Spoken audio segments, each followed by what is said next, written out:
I went camping by myself way out in the middle of nowhere in north-central Pennsylvania. It was early fall, cool enough at night that you needed a jacket, warm enough during the day to be comfortable hiking. I wanted something quiet, really remote. I'd been looking at maps and satellite images for a couple of weeks, trying to find somewhere far enough from the usual trails, a place where I could spend a night or two without hearing another human being. I finally picked a spot that looked promising.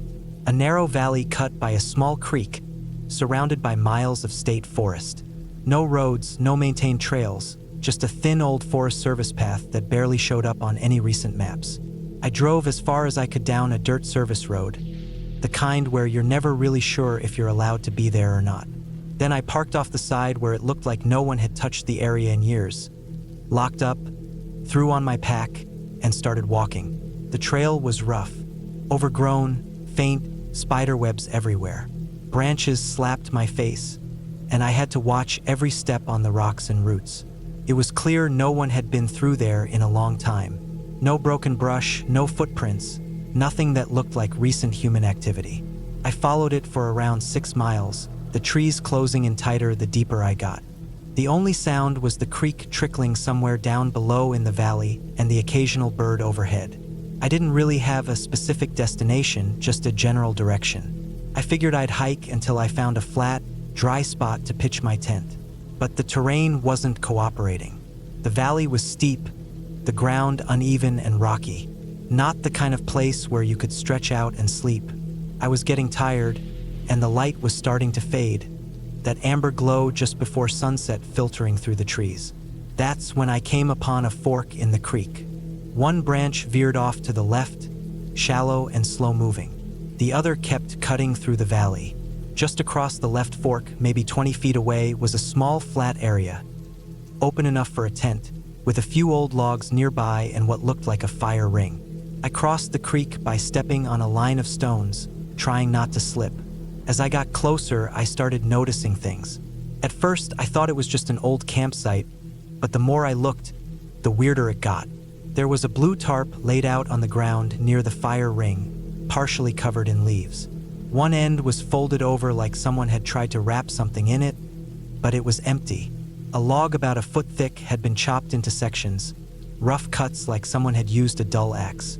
Not far from that was a mess of gear, food wrappers, an empty fuel canister, a bent aluminum cook pot, a camping pad, a first aid kit.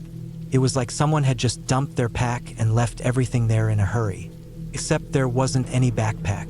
Just the stuff that should have been inside one scattered around. Closer to the creek, I saw a pile of clothes. Pants, a jacket, a couple of shirts, soaked through like they'd been rained on and then left in a heap. A towel hung from a low branch nearby, stained and stiff. None of it looked fresh, but it wasn't old either. It had definitely been through the last rain, maybe the one before that, but it hadn't been out there for more than a couple of weeks. Behind a bush near the edge of the clearing, I found what looked like a toilet area, just a patch of ground with dozens of crumpled toilet paper piles. I didn't count, obviously, but there were a lot. 10, maybe 15 separate spots. Somebody had been living there for a while, 10 days, 2 weeks? Hard to say exactly, but long enough to set up a routine. Still, there was no sign of anyone actually being there anymore. Just leftovers. Then I saw the thing that really stuck with me, the cage. I don't know what else to call it. It was a wooden frame about 4 feet square, built from saplings maybe an inch or two thick, tied together crudely with cord or maybe vines. It was shaped like a cube with crossbars running diagonally on each face. It wasn't solid. Nothing about it looked strong or functional. It definitely couldn't have held anything inside. It didn't have a door or a top or anything like that. Just a frame, like someone had built it for a reason that didn't make any sense. At first, I thought maybe it was some kind of trap or part of a shelter that had fallen apart. But there was no mechanism, no signs of it being used for anything practical. It looked like someone had spent a lot of time on it, though. The symmetry, the way it was balanced, it wasn't random. Someone had meant to build that exact thing. By then, the sun was almost gone, and I didn't have much of a choice. The trail was too hard to follow in daylight, let alone in the dark.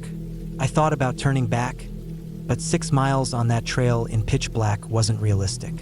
I had a headlamp, sure, but I didn't trust myself not to break an ankle or walk off in the wrong direction. I picked the flattest spot I could find, away from the clothes and the cage, but close enough to the fire ring that I could use it if I needed to. I had a 12-inch fixed blade knife I usually kept in my pack. That night, I kept it in my hand. I didn't light a fire, didn't want to draw attention if someone was still out there. I ate a granola bar and some jerky without unpacking anything else. Every sound made me jump. A twig snapping, the creek gurgling. It all felt wrong. I've camped a lot in all kinds of places. I've been in bear country. I've heard animals crash through the brush before. This was different. It wasn't loud, it was quiet, like something waiting. I sat in my tent, listening. Knife in one hand, flashlight in the other. Around midnight, I thought I heard footsteps. Slow, deliberate. 1, 2, 3. Then silence. Could have been an animal. Might have been nothing. But it came from the direction of the weird cage. I didn't sleep. Not even a little. I just sat there in the dark, sweating under my sleeping bag, trying not to breathe too loud. My dog wasn't with me that trip. Probably a good thing. If he'd been there, he would have barked at every noise and maybe drawn the wrong kind of attention. As soon as the first light hit the treetops, I was up and moving. I didn't eat. I barely packed. I shoved everything into my bag. Didn't even bother rolling up the tent properly. Just jammed it in and got moving. My legs were shaking when I crossed the creek again. I kept turning around, expecting to see someone coming out of the trees. That hike out felt like it took forever. My throat was dry, and I kept thinking I was hearing someone behind me. Once I finally made it back to the car, I didn't even take my boots off. I threw the pack in the back, slammed the doors, and got out of there. When I got home, I called the Forest Service, told them about the gear, the cage, everything. I sent them a few pictures I took just before I set up camp. The guy on the phone said they'd send someone out to check, maybe clean it up. He mentioned it could have been an illegal still or maybe a weed grow site, or just someone living off the grid. But it didn't add up to me. There was no structure, no signs of cultivation, no trash pit. Just abandoned gear, clothes, and that strange wooden cube. I never heard back from them, and I never followed up. I didn't want to know more, if I'm being honest. The idea that someone had been living out there wasn't what bothered me. It was how suddenly they seemed to have left, like they just vanished in the middle of whatever they were doing. And that cage, I still think about it sometimes. Why someone would spend time making something like that way out in the woods. No purpose, no explanation. Just there. That was 2 years ago. I've been camping plenty since then, but never alone. Never that deep, and never without a second way out.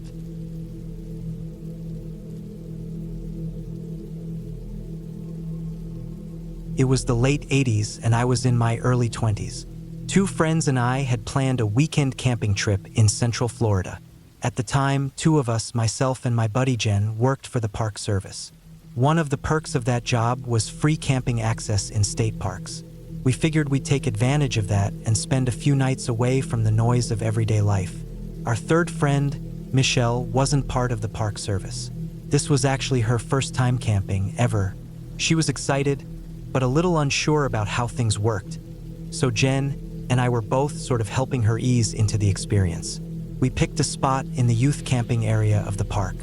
That section was usually reserved for school groups or scout troops, but it was completely empty that weekend. No one else around. It was quieter and more isolated than the main campground, which suited us fine. We didn't want the sound of RV generators or radios in the background. We just wanted trees, birds, firewood, and stars.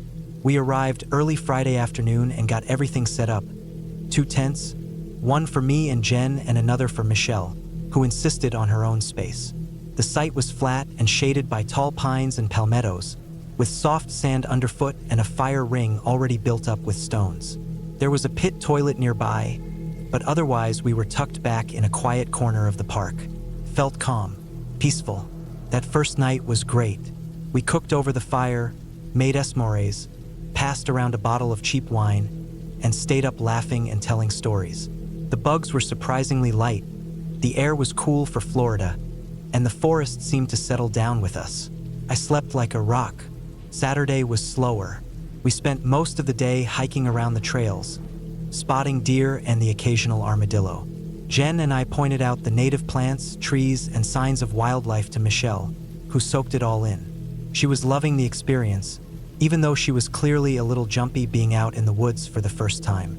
Later that afternoon, we were all back at camp, but kind of doing our own thing. We were still within shouting distance, but spread out a bit. I was collecting firewood, walking deeper into the tree line, but not too far. Just enough to grab down branches and drag them back. I was working alone, focused on the task, when I started to feel watched. It wasn't anything I saw or heard. It was more like a shift in the air, the kind of sensation that makes you pause and glance over your shoulder for no real reason. A few times I stopped and looked around. Nothing, just the still woods, the creaking of branches, the occasional chirp of a bird. I shrugged it off.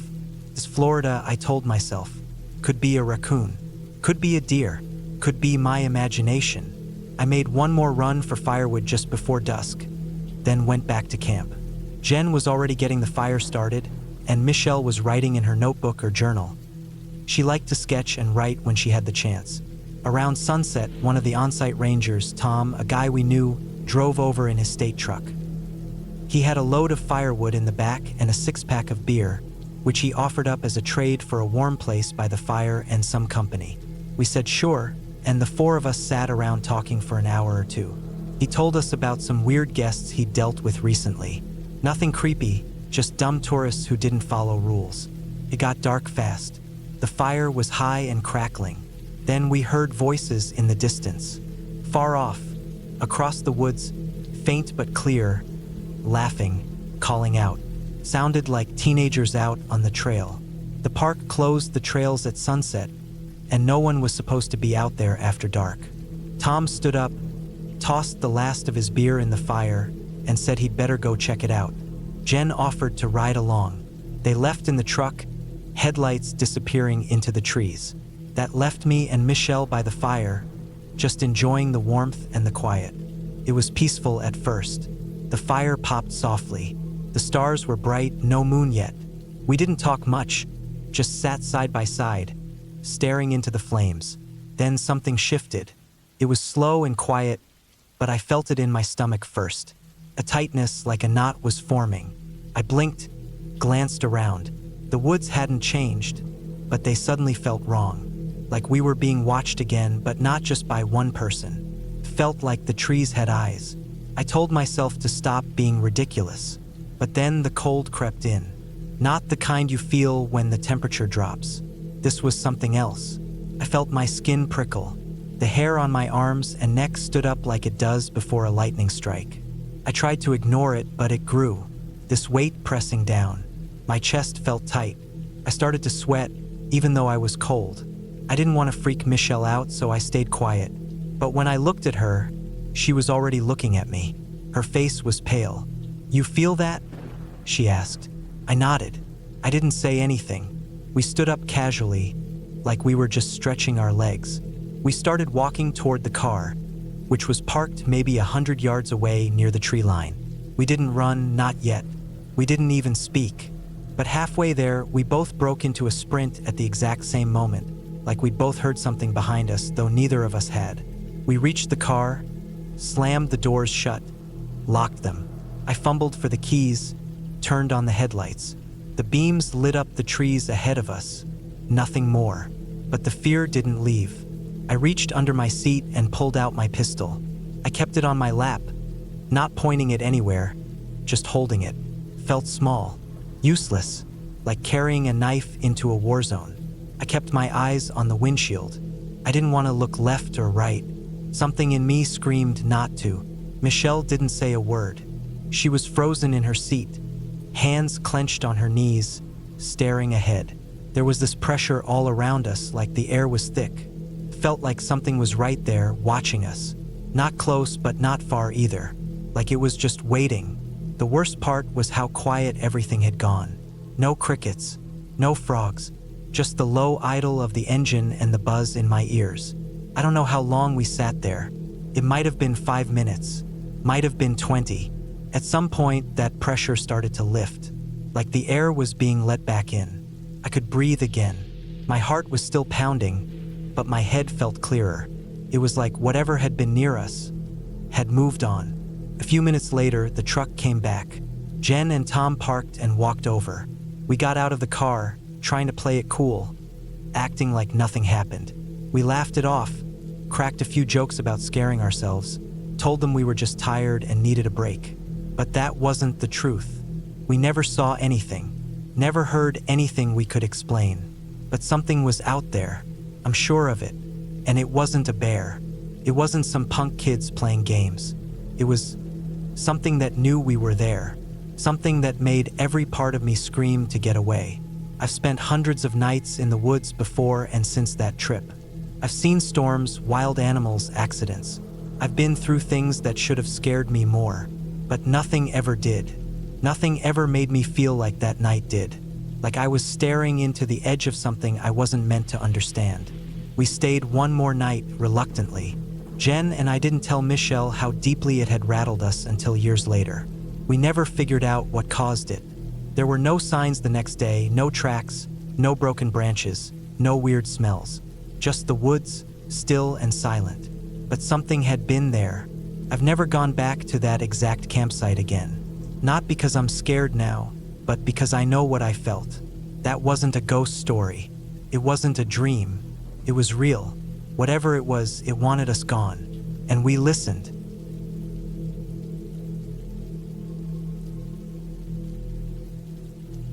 I still think about that night sometimes. Not because anything dramatic happened, but because of how close something felt. Something wrong. And even now, I can't explain it. Nothing ever showed up. No loud noise, no shadowy figure, no strange lights. But I've never felt anything like it before or since, and I don't think I want to. It happened a couple of years ago. I was living in southern Utah at the time, just outside of St. George. I used to go stargazing a lot, especially during the warmer months.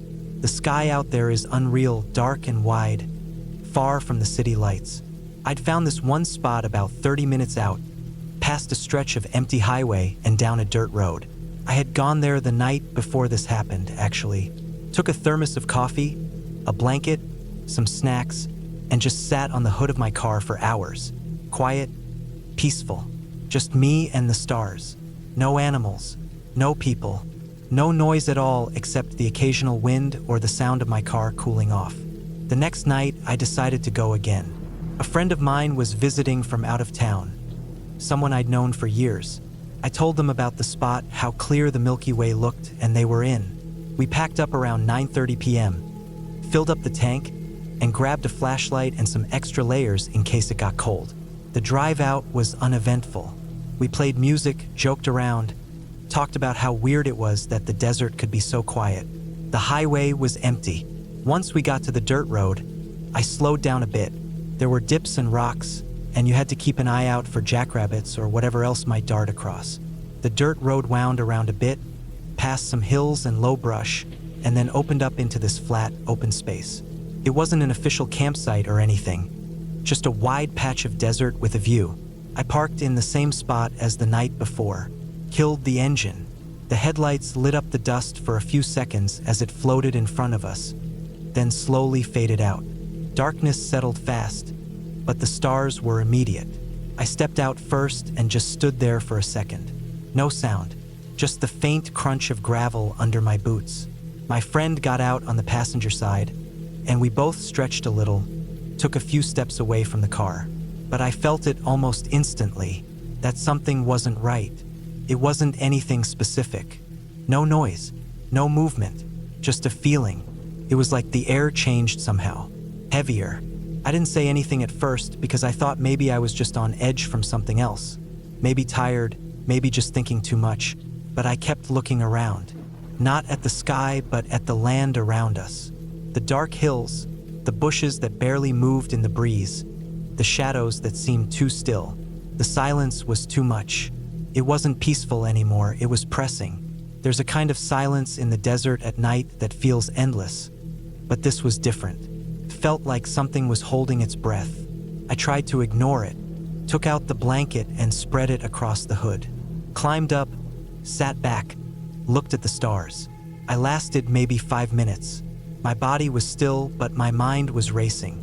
My eyes kept drifting back to the edge of the dark, just past where the headlights used to be. I couldn't see anything, but my brain kept telling me something was there. And the longer I stayed still, the worse it got. My hands started to sweat a little, even though it was cooling down fast. I kept thinking about how long it would take to grab my keys, hop in the car, start it up, flip the headlights on, and throw it into reverse if something happened. I even mentally rehearsed it, where my keys were in my jacket, where the flashlight was, which way the road curved back to the highway. I didn't say anything, though. I didn't want to sound crazy, but then I heard movement, not far off, maybe 30 feet away. It wasn't loud, and it wasn't constant, just a shuffle like something brushing past dry bushes. It stopped as soon as I sat up and turned my head. I kept staring at that spot, but it was too dark to see anything. I felt sick, like my gut was tying itself in knots. I looked at my friend. They hadn't said anything yet either, but I could tell. Their posture was stiff, their hands clenched on their knees. They were breathing a little too fast. I realized they were going through the exact same thing. Without a word, I slid off the hood and went straight to the driver's side. I didn't run. I didn't want to, but I didn't waste any time either. I unlocked the doors, climbed in, turned the key, and waited for the headlights to come on. When they did, nothing was there. Nothing moved. The desert looked exactly the same as it had before. Flat, open, empty. My friend was already getting in, slammed the door and stared straight ahead. I threw it in reverse and started turning us around as fast as I could without spinning out in the loose dirt. The tires crunched over rocks, and every second that passed, I expected something to come running out of the dark. But it never did. We didn't talk. Not until we hit pavement again. Not until the highway lights were behind us and we were well into the edge of town. That whole time, I kept checking the rearview mirror, half expecting to see headlights or shadows or something following us. But it was just empty road. It wasn't until we pulled into the parking lot of my apartment, cut the engine, and got inside with the door locked behind us that I realized how hard my heart had been pounding. My friends sat down on the floor without even taking their shoes off. I sat on the couch and just stared at the wall. We didn't have to say anything. Whatever that was out there, whatever we had felt, it was real. Not a ghost, not some horror movie monster, not anything you could point at and say, "Look, there it is." But something was off, and both of us felt it. We stayed up most of that night not really talking about it, just watching TV on low volume, glancing at the door now and then, jumping a little at every creak of the walls or sound from outside. I think we both knew we wouldn't be going back out there again. Not to that spot. To this day, I still don't have a solid explanation. Maybe there was a predator nearby, a mountain lion, maybe. Maybe we were picking up on something subliminal, some distant vibration, low-frequency noise, something that stirred up the most primal parts of the brain. Maybe it was something about the land itself. Some places just feel wrong, like they don't want people there. All I know is that it wasn't in my head. It wasn't nerves. It wasn't some random mood swing or trick of the imagination. It was a full-body alarm bell. And the second we left that place behind, it turned off. Some people talk about instincts like they're outdated or unreliable, but I trust mine a lot more now. Something told me to get the hell out, and I listened, and that made all the difference.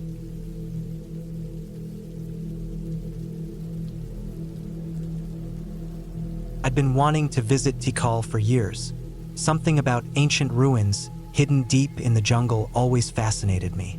So when my girlfriend and I planned a trip to Guatemala, we booked a 3-day guided trek through the jungle to reach the ruins on foot instead of just driving up like most tourists. It sounded adventurous and different, and we figured we were in decent shape for it. The trail itself was intense, muddy, uneven, humid as hell. We hiked for hours through thick forest with howler monkeys screaming from the treetops and insects buzzing constantly around us. The guide, a quiet guy named Luis, led us with ease. He barely broke a sweat while we were soaked through by the end of the first hour. By the time we reached the first ranger outpost for the night, I was ready to collapse. It was nothing more than a small clearing with a wooden shack and a few areas marked off for tents. No electricity, no real shelter, just jungle all around and the sky above us. We pitched our tent and ate simple meals. Some beans, tortillas, and whatever else we could heat up with a small camp stove. That first night, I hardly slept. The jungle was so loud. Frogs croaking, insects chirping, occasional distant howls. Every crack of a branch or shuffle of leaves made me freeze, listening. But nothing happened. The night passed, and by morning, I was more relaxed. The second day of hiking was harder. The trail got narrower, and we had to hack through parts with machetes. We were sweating constantly, and I was already feeling some tightness in my calves. My girlfriend did better than I expected, kept pace, even smiled through most of it. We reached the second ranger camp just before sunset. This one was even more remote. The shack here was older, smaller, with broken windows and no door. No one else was around, just the three of us. We pitched the tent under a large ceiba tree, about 20 feet from the shack. As we finished dinner, I noticed the clouds starting to thicken above us. The air changed, got heavier, wetter. Luis glanced up a few times and then casually told us there would be a storm overnight. He didn't seem worried, so we didn't worry. After cleaning up, we crawled into the tent and tried to get some sleep. Around midnight, the storm started. First light rain, then heavier. The wind picked up, howling through the trees, branches knocking together high above us. Thunder started rumbling in the distance. It felt like the jungle was alive in a different way now. More restless, more dangerous. I barely slept. Every crack of thunder made the ground vibrate a little. Rain pounded the tent like it was trying to punch through. Still, we were dry inside and safe. I wrapped myself tighter in my sleeping bag and tried to shut it out. At around 4 a.m., I opened my eyes. Something had woken me. I wasn't sure what at first. Then I heard voices. Male voices. Distant but clear enough to know they were real. I lay still, holding my breath for a second, then slowly unzipped the sleeping bag and reached for the small flashlight beside me. My girlfriend stirred a little, but she didn't wake up. I crawled toward the tent entrance, unzipped it just enough to peek out. The rain had eased a bit, still coming down hard, but not like before. I couldn't see much beyond a few feet. The flashlight beam only cut through so much mist and rain. But I heard the voices again. Spanish. 2 men, speaking low and quick. I hesitated. Something felt off. I didn't want to wake Luis unless it was something serious, so I stepped out barefoot onto the wet ground and zipped the tent shut behind me. The mud was cold and soft under my feet. I moved toward the voices, passing the shack slowly, flashlight raised. That's when I saw them. 2 men standing just beyond the clearing, partially under the trees. Both carried rifles slung over their shoulders. They were soaked, muddy, clothes clinging to them. One wore a poncho, the other had nothing but a thin t-shirt that was plastered to his chest. They looked exhausted, wet to the bone. Not threatening, just there. I didn't say anything, just stood there, frozen for a moment. Then I turned back toward the tent, heart hammering hard. I wanted to tell my girlfriend to stay put, but when I looked back, she was already stepping out of the tent. She had her jacket on and flashlight in hand, eyes wide. I whispered at her to go back inside, but she didn't listen. Instead, she came over and stood beside me, staring at the 2 men. For a moment, no one moved. The rain kept falling, and thunder cracked above us again. The taller of the 2 raised a hand. Not in a wave, just kind of a tired motion, like he wanted to show he wasn't a threat. Then he pointed toward the shack, then back at the trees. I understood they wanted shelter. It made sense. This wasn't their first time out here. They were probably local hunters who got caught in the storm and needed a place to wait it out. Still, we were on edge. I didn't know them, didn't know what they wanted beyond that, but we weren't heartless either. I nodded slowly and pointed toward the shack. They made their way over and ducked inside. I didn't see them clearly again after that, just the occasional flicker of their flashlights from inside. We stood out there for a while, the 3 of us. Luis had woken up by then and joined us. He seemed calm, not surprised at all. Said something about locals hunting deer in the forest. I went back to our little camp stove and started boiling some water.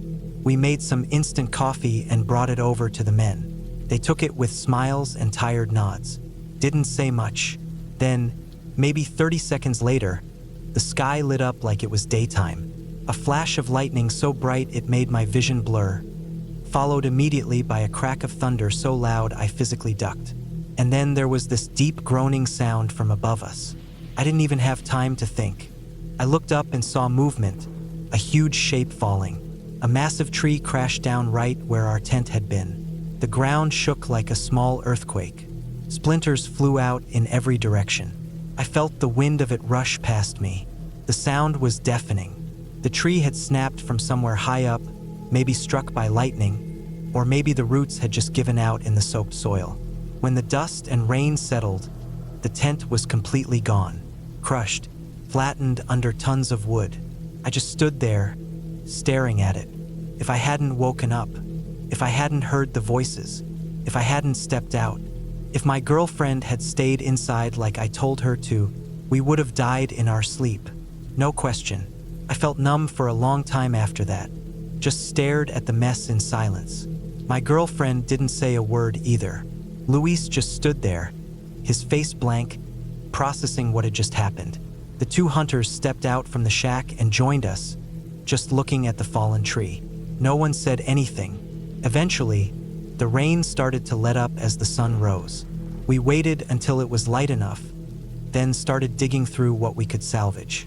Most of our stuff was ruined, tent flattened, gear soaked or broken, but we were alive. That was the only thing that mattered. We packed what we could into our wet backpacks and hiked out later that morning. The storm had passed, and the jungle was strangely calm again. Bright green leaves, birds back to singing like nothing had happened. But I kept thinking about how close it had been, how completely random everything had felt. I don't believe in fate or signs or any of that, but I know this. Sometimes the smallest choices save your life. I stepped out of that tent because of voices. She ignored me and followed. Both things that could have gone the other way, but they didn't. And that's the only reason I'm still here.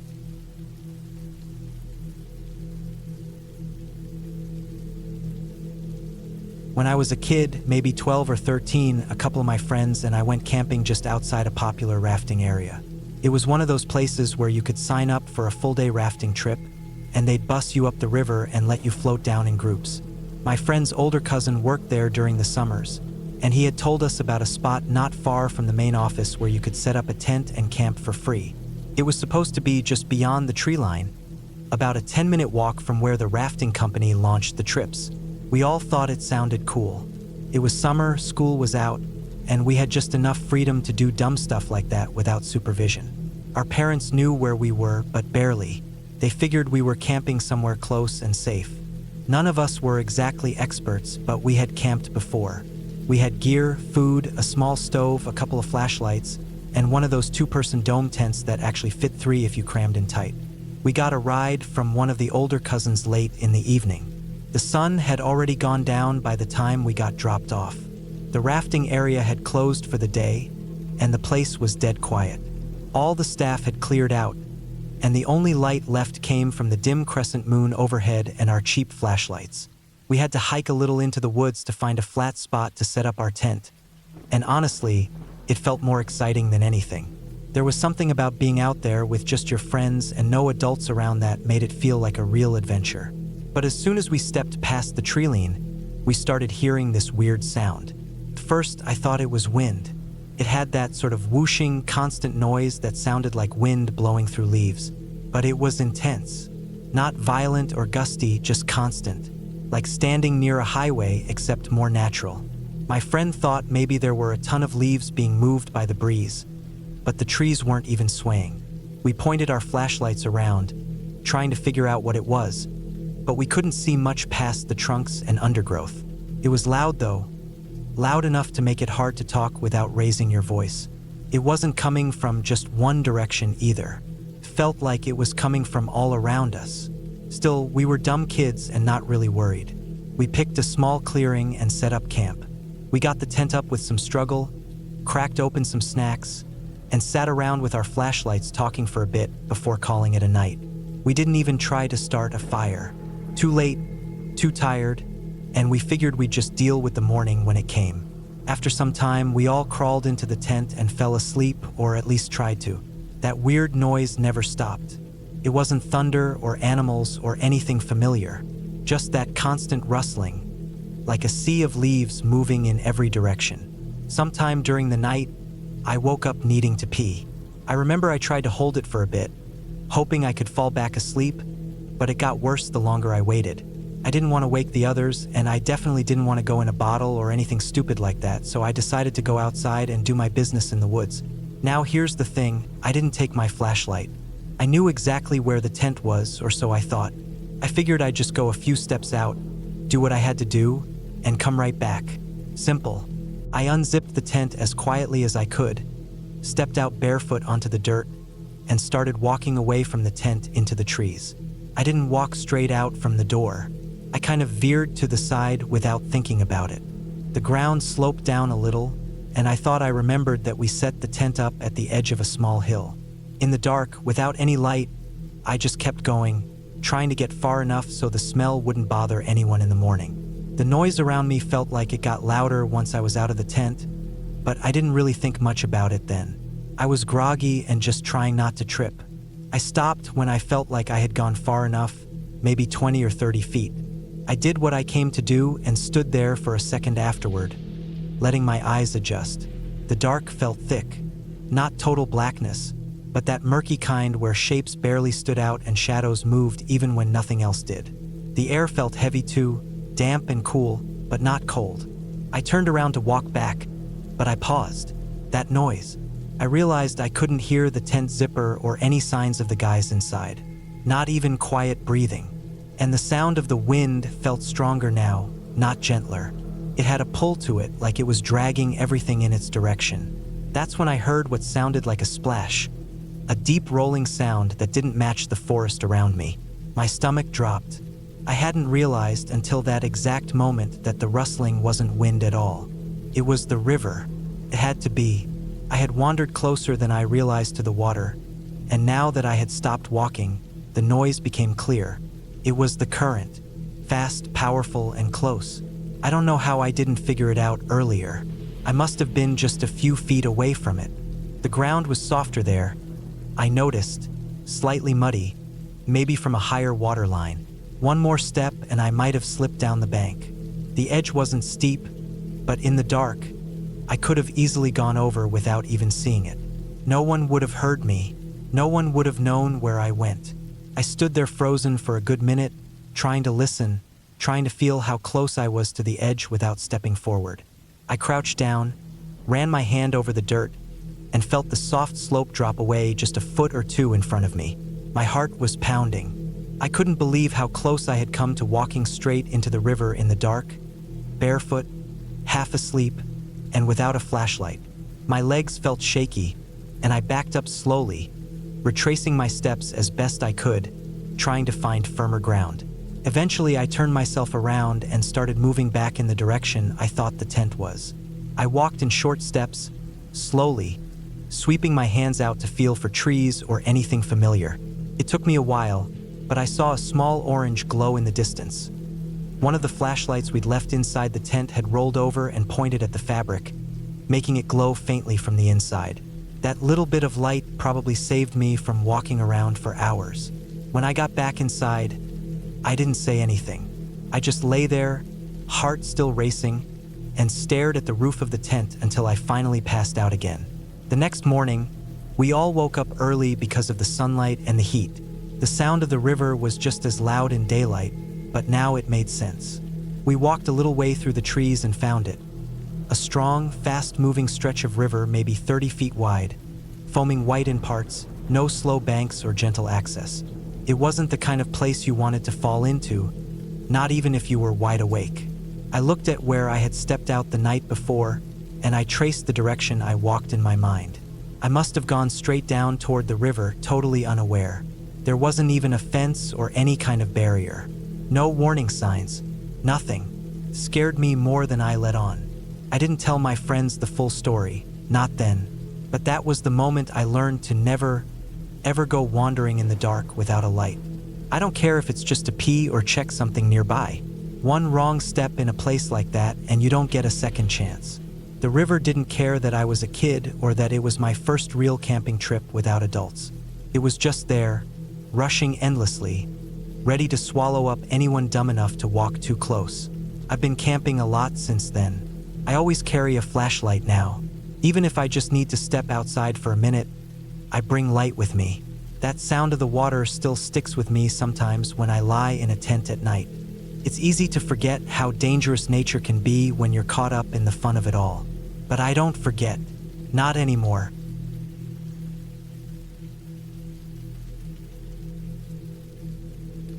When I was a kid, probably 8 or 9 years old, my mom, grandma, 2 younger brothers, and I went camping at a place about 2 hours from the small town we lived in. It was one of those quiet campgrounds tucked way back in the woods, the kind of place not a lot of people knew about unless you were local. We'd been going there for years. We even had a favorite site we always used. It was a little off to the side of the main loop, kind of tucked into some trees with just enough space to park the car and pitch our big canvas tent. Over the years, we'd added small touches like a circle of rocks for a fire pit, a couple of logs dragged over for sitting, and even some hooks nailed into trees for lanterns and gear. Felt familiar, safe, almost like it belonged to us. This time was a little different though. My aunt and uncle were both away on military tours, so we had their 2 dogs with us, Star and Ariel. Both of them were older, trained bird dogs, well-behaved and calm. They were used to kids and camping. Star was a sleek black dog with eyes that always looked like she was thinking something through. Ariel was bigger, a pointer mix with a quiet presence. They didn't bark much, didn't get worked up over small animals or strangers passing by. I think that's what makes what happened even stranger. The first day went fine. We got there in the early afternoon, unloaded the gear, set up the tent and the small camp kitchen. The adults were doing their usual routines while my brothers and I played with sticks and dirt and made up dumb games. The dogs mostly lay in the shade, watching everything but not really doing much. We cooked over the fire that night, hot dogs and marshmallows, and by dark we were all bundled in the tent. The big one with the canvas walls and the heavy zipper, the kind that has just one room but fits everyone side by side in sleeping bags. We kept the dogs inside too, even though they usually slept in the car. It was sometime in the middle of the night, probably a little after 1 a.m., when I woke up.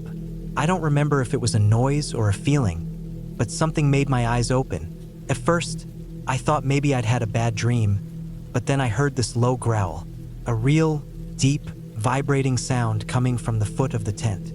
I looked over and saw Star. She was standing now, tail stiff, ears forward, staring at the back wall of the tent like she could see straight through it. Ariel got up next, just as quiet but just as alert. Neither of them barked, which made it worse somehow. It felt like they didn't want to make noise because whatever was outside, it was already listening. My mom must have heard them too because she sat up quickly. She was used to dogs. She could tell when they were reacting to something serious. She slipped on her shoes, grabbed the small flashlight we kept near the door, and carefully unzipped the flap. Star and Ariel pressed up against her legs, both of them growling now, and when she tried to step toward the back edge of the campsite, they blocked her. Star even snapped her head around like she was telling my mom not to go that way. My mom didn't say anything, but I remember the way she hesitated, like some part of her brain had clicked into gear and told her this wasn't right. The weirdest part was how the dogs moved. They were clearly trying to push her toward the car, keeping themselves between her and the trees, their bodies stiff, teeth slightly bared, but still focused, like they were trained for something we didn't understand. Ariel kept looking over his shoulder toward the woods behind our site, like he was trying to watch something without showing it he was scared. Star never stopped growling. By this point, we were all awake. My brothers were crying, confused and scared. My grandma looked frozen, like her brain couldn't catch up with what was happening. There was no sound outside the tent. No wind, no owls, nothing. It was like the whole forest had gone dead silent. That part stuck with me the most. Normally, even in the middle of the night, you hear something out there, but it was just still. Then, out of nowhere, my mom zipped the tent shut, told us to stay put, and started throwing things into the car. She didn't speak, didn't argue with Grandma, just moved fast. Sleeping bags, the food cooler, a few chairs. She didn't even take the tent down. She just tossed what she could grab in one trip into the trunk. Then she came back, told us to put on shoes, and hustled us to the car. The dogs jumped in on their own, still alert, still growling under their breath. I remember shaking so hard I could barely buckle my seatbelt. As soon as we backed out of the site and hit the gravel road, I expected that feeling of safety to settle in. But it didn't. Star and Ariel stayed tense, sitting upright in the back seat, eyes locked on the rear window. Their growls didn't stop, not even after we'd driven for 10 full minutes. And then my mom noticed the headlights behind us. There was a car, far enough back not to be right on our bumper, but close enough to be obvious.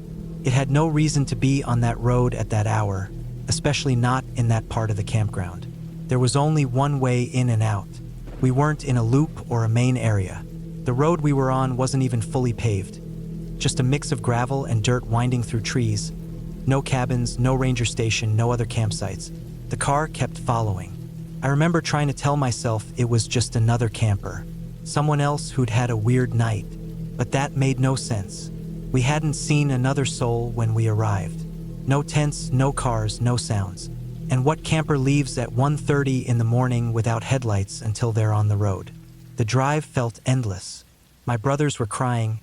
My grandma kept turning around to look at the car, and my mom just stared straight ahead, knuckles white on the steering wheel. The road finally hit the main highway, and we started to relax a little. Street lights, signs, some traffic. But the car was still behind us. You have to cross a big bridge to get into our town. It's long and lit up, and you can see it coming from far away. As we neared it, I remember feeling like we were going to be okay. Like once we crossed that bridge, nothing could follow us. I think my mom felt the same way because for the first time in the whole ride, she started to slow down a little. That's when the car behind us suddenly stopped. Not slowed, not turned off like it was giving up.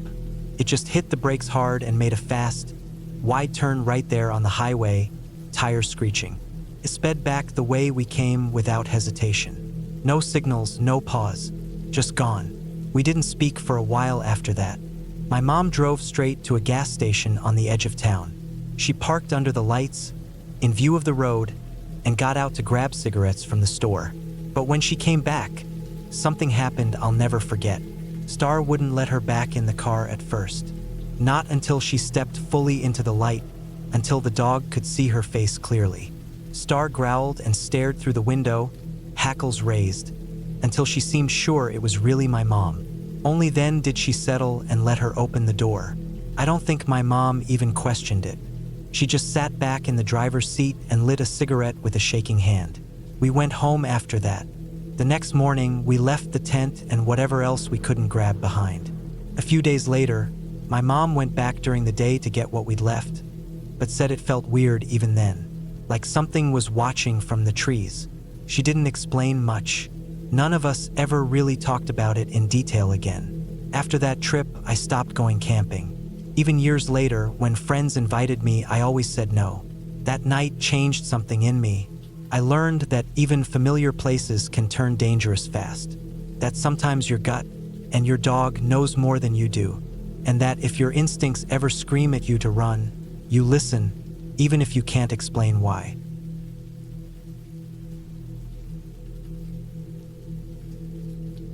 A few years ago, a group of my friends and I went on a camping trip that I still think about to this day. I've done a lot of camping over the years, but nothing has ever made me feel the way that weekend did. We had planned everything pretty well. Checked the weather, packed enough food, brought backup batteries, maps, water filters, everything. The campground we originally wanted to stay at was one we had all gone to before. It had pit toilets, water spigots, and plenty of other campers nearby, so even though it was in the forest, it felt safe. But when we got there, it was full. No space left at all. We drove around for a bit trying to see if someone might be leaving, but no luck. After wasting more than an hour, we decided we'd just keep driving into the forest until we found a place to set up. We weren't too worried.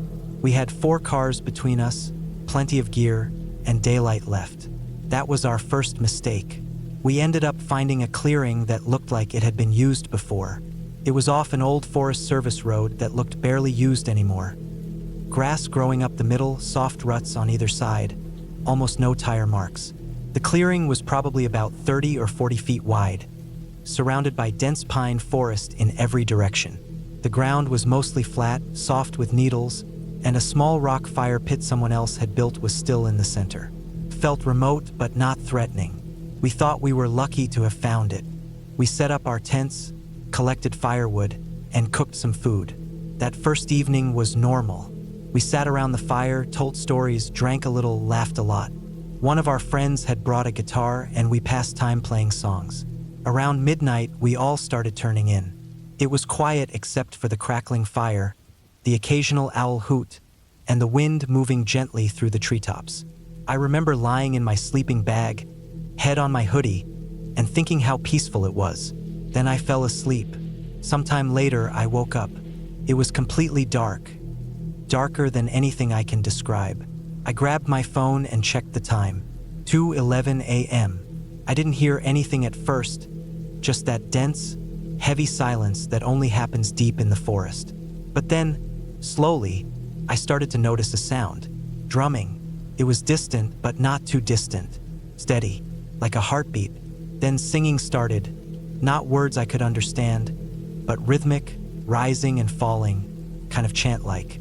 Sounded old. There was no mistaking the feeling that it wasn't just a song. It sounded ceremonial, maybe tribal. I've never heard anything like it before or since. What unsettled me most was that the sound didn't seem to be coming from one direction. It was like it was all around us, above us, below us, in the trees. It didn't echo like normal sound. It just surrounded us. I sat up in my sleeping bag and looked around the tent. One of my friends in my tent was already awake. I could see his outline sitting up too, stiff, not saying a word. We didn't talk. None of us did. It was like we all silently understood that something was wrong. A heavy, choking wrong. My chest felt tight, and I started to feel that weird sense of dread. Not like I was scared of something specific, but like I just knew something bad was nearby. After about 5 minutes of this, we got out of our tents quietly, not even grabbing our shoes, and made our way to the cars. We didn't talk. I still don't know why. It just felt like we shouldn't make any noise. We locked ourselves in and sat there, listening. The music kept going for what felt like hours. We stayed in the cars until dawn. I didn't sleep at all. The next morning, we tried to brush it off. We told ourselves maybe it was some other campers nearby. Maybe someone was doing a late-night ritual or playing a weird recording. But none of us really believed it. Still, we didn't want to ruin the trip. We decided to go looking around during the day to see if there were any signs of other people. Maybe a trail, boot prints, broken branches, a cleared spot, trash, anything. We spread out and walked through the woods in every direction for at least half a mile. We found nothing. No tents, no people, not even the sound of distant cars or voices. Just forest, pine needles, birds, and the occasional squirrel. That was almost stranger than the music. We were in a fairly open part of the woods, not thick jungle or brush. If someone was camped near us, we would have seen or heard them. But there was absolutely no one. No sign that anyone had been nearby for a long time. That night, we had a quiet dinner. No music, no fire. We just sat in a circle with our headlamps on, eating quietly. Felt like we were waiting for something. A few of us wanted to leave, but it was already getting dark, and the drive out would have taken too long. We decided to just tough it out and leave early the next morning. I barely made it to sleep, but eventually I did. And again, right around 2 a.m., I woke up. The drumming was back. This time it was louder, closer, and slower, like each beat was being drawn out. The singing started again too, but it was different, lower, more deliberate. I lay there staring at the roof of the tent, heart racing. Felt like something was watching us. I don't know how to explain it, but it was that thick, electric feeling you get when you know someone is standing behind you. We didn't get out of the tent that time. We just stayed there, eyes open, breathing shallow. We didn't speak. We didn't move. The music kept playing, steady, haunting, patient. We didn't sleep the rest of the night. The first light, we all got up at once. We didn't even eat breakfast. We just broke down camp as fast as we could, threw everything into the trunks, and left. Nobody said much until we made it back to the main campground where we'd originally wanted to stay. By some stroke of luck, there were open spots. We took one, set up again, and just sat in the daylight for a while, trying to feel normal again. Nothing strange happened there. No music, no drums, no weird feelings. Just a regular camping experience. Birds, bugs, wind, and normal silence at night. We stayed one more night, then drove back home. We've talked about that weekend a few times since, but none of us has ever come up with a good explanation. We weren't on tribal land, we checked that afterward. There were no reservations near that part of the forest, and no records of any events, ceremonies, or groups camping nearby that night. My best friend, who's Navajo, said the music sounded similar to traditional dances and rituals she'd seen when she was younger, but even she couldn't understand why it would have been out there, alone in the middle of nowhere, twice in a row at exactly the same time. We didn't see anyone. We didn't hear footsteps. We didn't see fires or lights. Nothing. Just sound that seemed to come from nowhere and everywhere at the same time. And that deep, undeniable feeling that something was wrong. I've camped since then, but I've never gone that far off the road again. Never that deep, never that isolated. I still think about it sometimes when I hear a strange noise at night or when I'm lying in my tent listening to the wind. I don't know what it was. Maybe someone playing a prank. Maybe some strange backwoods tradition we'll never understand. But it felt ancient, not magical, not ghostly, just very, very old, and not meant for us to hear.